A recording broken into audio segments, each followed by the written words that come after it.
in this time of pandemic of COVID that we must ensure essential services for pregnant mothers and newborn babies, especially for childbirth and postnatal care, even for providing antenatal care. We must maintain that we are able to provide essential newborn care services to our newborn babies. The babies must get breast milk after birth. If the baby is small, we must promote kangaroo mother care. We must also not forget that routine immunization to all these babies who are born to suspect or COVID positive mothers should be provided.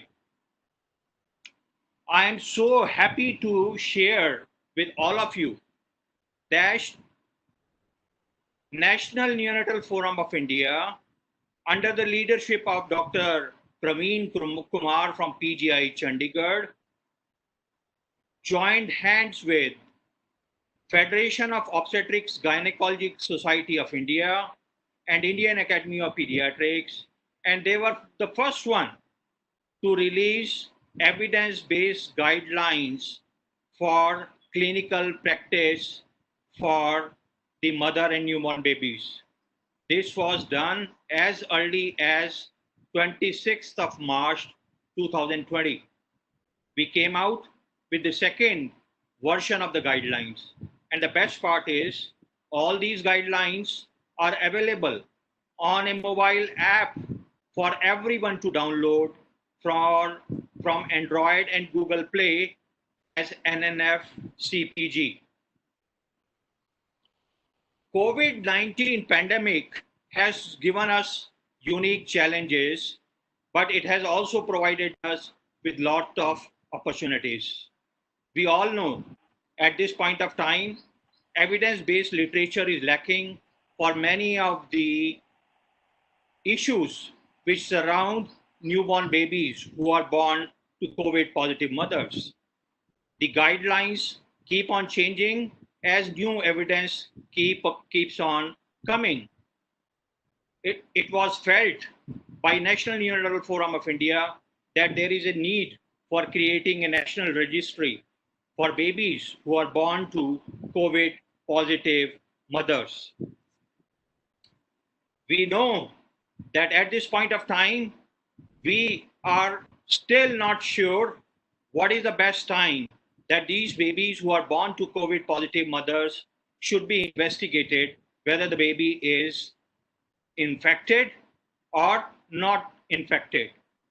Many guidelines are saying first testing should be done at 48 hours of age. Many are following at 5 days.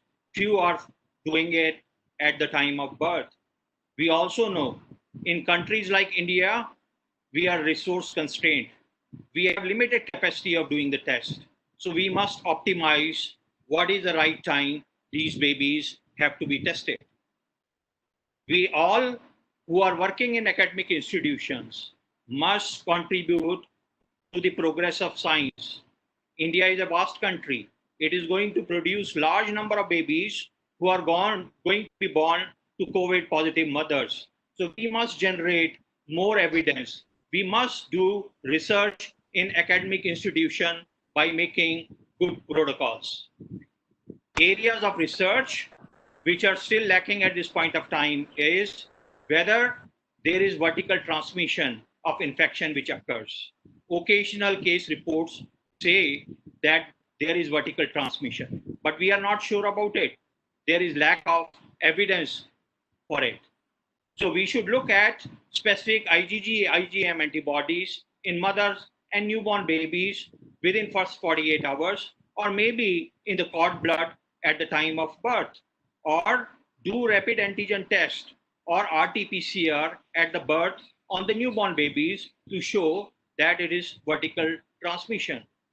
And if baby is infected, we must show that the baby has got antibodies, IgM, which are there in the cord blood, and they persist over days and weeks.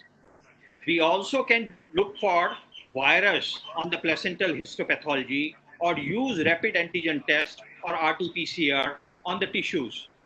We all know that at this point of time, we don't have enough evidence which shows us that there is vertical transmission which is occurring from mother to newborn babies. One more area which needs research is we are promoting, and World Health Organization guidelines are breast milk has to be given to the baby who are born to COVID positive mother by taking adequate precautions for aerosol prevention and hand sanitization. We know breast milk is the best milk.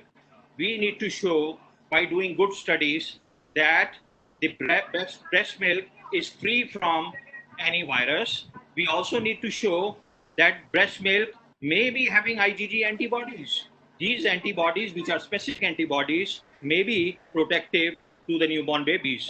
So these are few areas of research which India and Indian team need to take it forward. At this time, I would request all of you to be safe yourself by taking adequate precautions and using PPE. We must educate all people who are around us, our nurses, our attendants, the sanitation worker, and the parents and the community. We must educate them that they must follow a simple mnemonic of SMSSS. The first S stands for sanitization. That means we need to maintain hand hygiene. M stands for wearing a mask, especially for healthcare workers, N95 mask if they are taking care of suspect mothers or COVID positive mothers. S is for social distancing. We must maintain a social distance with the persons who are all around us and the patients and their attendants. And the last S is self-screening. We must educate our healthcare professionals, people who are working in our team, that in case they have some symptoms like fever, sore throat, they should not come to the healthcare facility and stay at home. Thank you. With these words, I hand over. Good afternoon. I thank NNF for giving me opportunity to present on this NNF registry. This is NNF COVID registry. It is developed by NNF and Indian Neonatal Collaborative to registry for the surveillance and epidemiology of perinatal COVID-19 infection. This is a nationwide registry for the pregnant woman and a newborn with a known or a suspected COVID-19 infection. It collects a real-time data on a pregnant woman and a newborn who are infected with the coronavirus. The purpose is to study how the COVID-19 affects the pregnant woman and their newborn, and to better understand the risk and mode of perinatal transmission of novel coronavirus.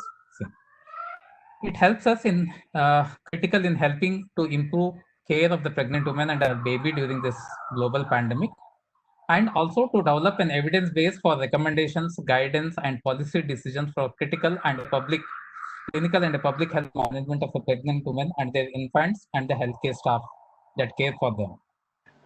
The recruitment criteria is any pregnant woman with a confirmed or a suspected COVID-19 infection or any newborn who is tested positive for COVID-19 can be enrolled.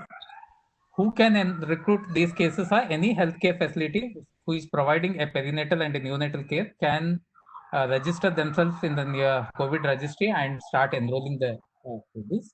The data collected on the maternal side, like a maternal characteristics like age, onset and duration of the symptoms, method of confirmation of the COVID status, pregnancy information like gestational age, diagnosis, number of fetuses, pregnancy-related complications, radiology findings, delivery information like gestational age and delivery methods, intrapartum complications, and postpartum complications are there. Neonatal data are the evidence of the COVID-19 infection, CRIP score, morbidities, complications, respiratory support the baby is needed, investigations, and breastfeeding outcome during the postnatal surveillance care. These are some of the data which are collected. The COVID registry link is the inmc.org. The COVID. Click on to this link where you will enter the demographics, the neonatal intrapartum details and resuscitation details. The mother, if any has the mother symptoms, maternal medications, confirmation of the COVID. Mother, most of them are just a drop down or selection. This one, and the baby care, whether the baby was breastfeeding, and this is what is the basic simple one page form. And if the baby is symptomatic, then only it opens up the next about the baby's detail, where you need to enter about the baby's detail like crib, neonatal morbidities, the complications, whatever the baby has. Most of them are check boxes where you need to just check it. Management of the baby, what kind of support the baby required, respiratory support, and the investigations, multiple investigations can be entered by adding the date, by date wise this one, and any reports can also be updated, and the culture after that, once you submit it, it will go into the registry. This is a very simple, and it should not take more than 5 to 10 minutes to go for the full this one. So how to register it's just a simple, if one wish to register, has to fill up a online form. For that, you need to go to the site innc.org. Here at the corner, you have to click on for the apply for registrations. And this is a simple form. You just have to fill up this form and submit it. Then you will get to your registered email ID, the login credentials, and you can start enrolling patients. And about the security, all the data transferred between this site is all encrypted, and anonymity of the patient, hospital, and the individual who is submitting is all protected. All information entered will be managed in a strict confidential manner. So far in the registry for taking, 27 centers are contributing to the registry. Total mother infant diets who are enrolled as of today is 297. Yeah. The COVID-19 registry, this is the live report section where the total 297 babies so far are enrolled with a mean birth weight of 3.5 kg and a median gestational age of 38 weeks. If you look at the positive, almost about 95% of the mothers who enrolled in them are positive, whereas 81% of them are negative. These are live slides. Actually, if you click on that, on the positive, only on the positive mothers, about can say about only about 13% of them are positive. Those who are neonates are positive, who are born to the mother with a positive report. And apart from that, the other this one, what the hospital from which they come, most of them, more than 92% of them, they are coming from the government tertiary, and the majority of them are from either the containment or red zone.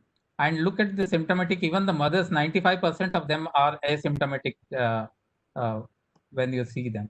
And looking at the breastfeeding, majority of them are breastfed, and most of them are direct breastfeeding. Hardly about 8% of them are express breast milk. Otherwise, remaining of them are. Even in the newborn babies, most of them, 92.5% of them are asymptomatic. Only symptomatic, if you look, only about 6% of them are symptomatic. Majority of them are nursed with the mother itself. Very few of them are isolated at birth. The morbidities, majority, about 5% of them had ARDS, DIC, and encephalopathy. Close to around 7% of them have required respiratory support. If you look at the neonatal outcome, the death outcome is very less, only about 1%. It's the death is hardly 1%. Mortality is 1% in the neonate. So how do you look to get this report? You have to go once you log in, on the top tab you get a report. You click on that report, you get this report, live report every day in the at around 12 o'clock. When the day turns, it gets updated. So previous days it will get updated. So reports can be viewed from here. So the registry, apart from this, the registry will also provide an automated weekly feedback of the data collected to the registered hospital, either by email or SMS through. Automatically, it will generate. This is about the registry developed by NNF and INC. If you have any other questions related to the registry, you can always write email to us at admin@innc.org. Thank you. Good afternoon all. I'm Dr. Venkat Reddy. I'm here. I'm going to present a few infographics which I have prepared based upon the recent recommendations by various national and international bodies. SARS-CoV-2 is the novel coronavirus belonging to the beta group of the human coronaviruses. It is a single-stranded RNA virus with an envelope and the nucleocapsid. Many envelope proteins and the nucleocapsid proteins are there in the virus, which are now the target for various vaccines which are in the pipeline. Coming to the modes of transmission, theoretically there is a possibility of transmission from mother to the fetus or the baby via hematogenous spread through the placenta or ingestion from amniotic fluid during the antenatal period, or with contact with blood and feces during the intrapartum period. But these are only theoretical possibilities, not yet proven. The predominant mode of transmission is droplet transmission, either directly or indirectly via fomites. Few reports have been published which have identified the virus in the breast milk, but the transmission through breast milk is not yet proven. Coming to the pathogenesis, the virus enters into the body and enters into the cells using ACE2 receptors and replicates predominantly in the type 2 pneumocytes. Coming to the pathogenesis, there are predominantly three phases. First phase is entry of virus into the alveolus, where it binds to the alveolar macrophage, followed by the pulmonary phase, that is characterized by release of cytokines, increased capillary permeability, and migration of the neutrophils. And the next phase will be the hyperimmune phase or the cytokine storm, which is characterized by denaturation of the surfactant and hyaline membrane formation, necrosis of the pneumocytes, and alveolar edema, which is nothing but the ARDS phase. The clinical presentation wise, majority of the babies, now just now we saw from the registry, majority of the babies are asymptomatic, and out of the babies who are symptomatic, the predominant ones are fever and temperature instability, vomiting and feed intolerance, passing loose stools, respiratory distress, and apneas, especially in preterm babies, dull activity, and dusky peripheries. Coming to the diagnosis, the gold standard or the definitive test for the diagnosis is detection of viral nucleic acid by RT-PCR, and the samples or the swabs usually collected from the nasopharynx and or oropharynx, and a few from the rectal swabs. And other investigations are very non-specific, like chest X-ray and CBP picture usually will be either leukocytosis or leukocytopenia and thrombocytopenia. Elevated acute phase reactants and elevated enzymes have been noted. Coming to the delivery room management, these COVID mothers ideally should be delivered in a separate room, either a normal delivery or a section with adequate ventilation. The healthcare personnel, doctors, all the staff should wear adequate PPE. And coming to the immediate skin to skin care, there are a few varied recommendations from various bodies, but the delayed cord clamping is recommended by many bodies. And the resuscitation corner should be in a separate room adjacent to the delivery area. But if it is not feasible, at least this area should be separated by about 2 meters distance from the delivery area, and a curtain can be placed between these two areas. And the resuscitation should be done based upon the NRP guidelines only. Only difference will be you can use a bag for giving PPV instead of a TPC resuscitator. And as many minimum number of staff should be there as possible, so that we can avoid wastage of the PPE. Neonatal transport should be done in a closed incubator, and by personnel using strict PPE should be used. And this incubator and all the things should be disinfected as soon as once the transport is done. And coming to the postnatal care of a stable baby born to a COVID suspect mother, baby should be kept along with the mother, roaming in, maintain, we can direct breastfeed can be given. And while the baby is not being fed, the baby can be separated from the mothers by about 2 meters distance and can be taken care by the caretaker. And routine labs and swabbing should be avoided in these babies. Coming to the postnatal care of a stable baby born to a COVID positive mother. If the facilities for isolation are not available, baby should be kept along with the mother, direct breastfeeding should be done, and care should be, while the baby is not being breastfed, care should be done by the caretaker. Routine labs are avoided, but swabbing should be done at 24 hours of life. If the isolation facilities are available, mother and the baby can be separated. Mother can express the milk, and this milk can be given to the baby by the caretaker. Routine labs are avoided, and swabbing can be done at 24 hours of life. Coming to the feeding strategies, the first and the best option for the feeding in the babies is direct breastfeeding by keeping the baby along with the mother. But here, three things should be taken care of. One is wearing a mask, washing hands properly before and after the feeding session, and wiping and disinfecting the surfaces frequently. By giving direct breastfeeding, promotes bonding during the stressful times for the mother, and also gives passive immunity to the baby by transferring of specific immunoglobulins. And if at all the mother is not able to give direct breastfeed, she can express the milk. And this expressed breast milk can be given by the caretaker using a spoon or a palate. And a dedicated breast pump should be used, and this should be disinfected properly. And if at all the mother is not able to express the milk, the last option what we have is either you can give a pasteurized donor human milk, or formula will be the least preferred one.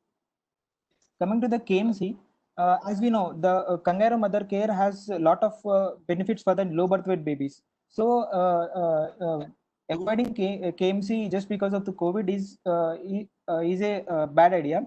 So we need to continue kangaroo mother care for these babies. But only thing is what we need to take care is frequent disinfection of the surfaces, using a mask, and washing hands properly. And postnatal care of a sick baby. Postnatal care for a sick baby should be done in a separate NICU or SNCU, and by separate healthcare personnel dedicated to this area only. And coming to the respiratory care, the intubation should be done by a trained person with adequate PPE. Ideal would be to use an aerosol box. And for the we need to try to avoid aerosol generating procedures like NIPPV, HFNC, or nebulizations. Though CPAP has a potential for aerosol generation, but the benefits outweigh the risks. So we can continue using CPAP in these babies who require the CPAP, but it would be better to use a filter at the expiratory room. And the supportive care in the form of fluids, antibiotics, and entropes should be as per the unit policy. And as of now, there is no evidence for chloroquine, hydroxychloroquine, IVIG, and steroids. And swabbing should be done as soon as possible once the sick baby arrives into the unit. And the care should be taken in a closed incubator is preferred. And at least 2 meter distance should be maintained between the units.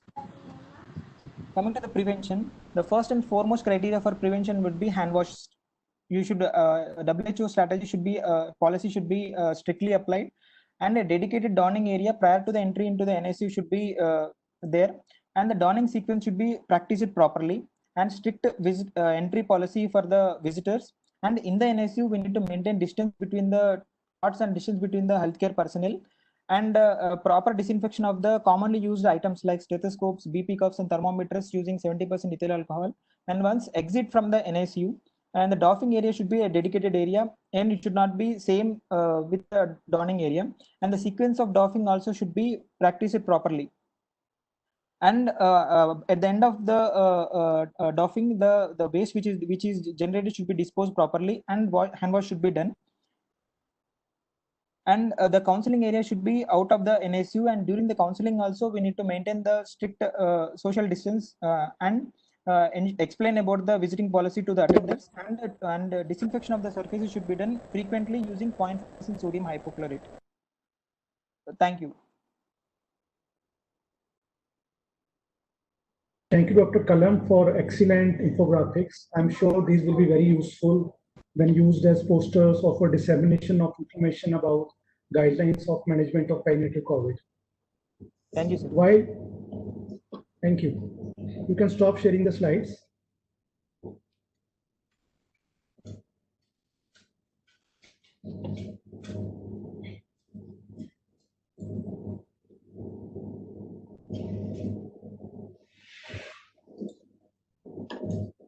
While we will move on to the next session, we have some questions. Dr. Basavaraj, if you are around, can you answer these questions? I think few of these questions have been answered by you as a text, but I think one question people are asking are, can we enter the data retrospectively in the registry? And second, do people require permission from government or from their host institutes before they can enter? Yeah, the first question, yes, the data can also be entered retrospectively. There's no problem with the date, you can enter retrospectively too. The second is, yes, it would always be better to take a permission from the institute. If you require a letter, the letter can be sent from our registry, from the NNF, asking for the permission. It would always be better to take institutional permission before entering. Baswaraj, can we enter extramural babies data also? Yes, sir, can be entered, sir.